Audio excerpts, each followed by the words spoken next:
Le vent souffle sur les plaines de la Bretagne armoricaine. Je jette un dernier regard sur ma femme, mon fils et mon domaine. Hakim, le fils du forgeron, est venu me chercher. Les druides ont décidé de mener le combat dans la vallée, là où tous nos ancêtres de géants guerriers celtes, après de grandes batailles, se sont imposés en maîtres. C'est l'heure maintenant de défendre notre terre contre une armée de cimériens prête à croiser le fer. Toute la tribu s'est réunie autour de grands menhirs pour invoquer les dieux afin qu'ils puissent nous bénir. Après cette prière avec mes frères sans faire état de zèle, les chefs nous ont donné à tous des gorgées d'hydromel. Pour le courage, pour pas qu'il y ait de faille, pour rester grands et fiers quand nous serons dans la bataille. Car c'est la première fois pour moi que je pars au combat, et j'espère être digne de la tribu de Dana.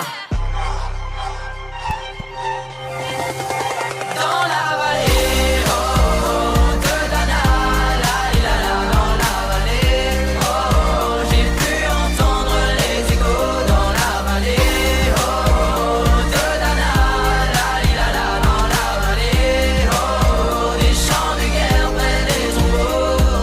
Après quelques incantations de druides et de magie, toute la tribu le glaive en main courait vers l'ennemi. La lutte était terrible et je ne voyais que les ombres, tranchant l'ennemi qui revenait toujours en surnombre. Mes frères tombaient l'un après l'autre devant mon regard, sous le poids des armes que possédaient tous ces barbares. Des lances, des haches et des épées dans le jardin d'Éden, qui écoulait du sang sur l'herbe verte de la plaine. Comme ces jours de peine où l'homme se traîne à la limite du règne du mal et de la haine. Fallait-il continuer ce combat déjà perdu? Mais telle était la fierté de toute la tribu. La lutte a continué comme ça jusqu'au soleil couchant, de férocité extrême en plus d'acharnement. Fallait défendre la terre de nos ancêtres enterrés là, et pour toutes les lois de la tribu de Dana.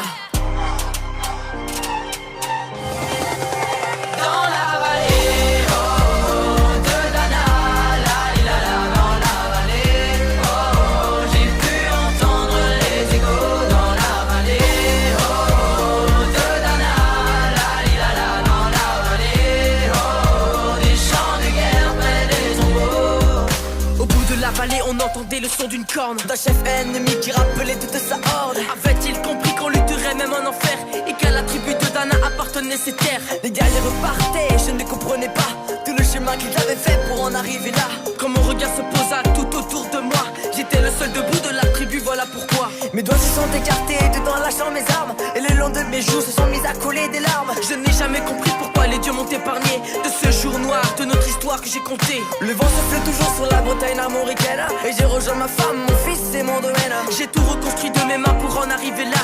Je suis devenu roi de la tribu de Dana.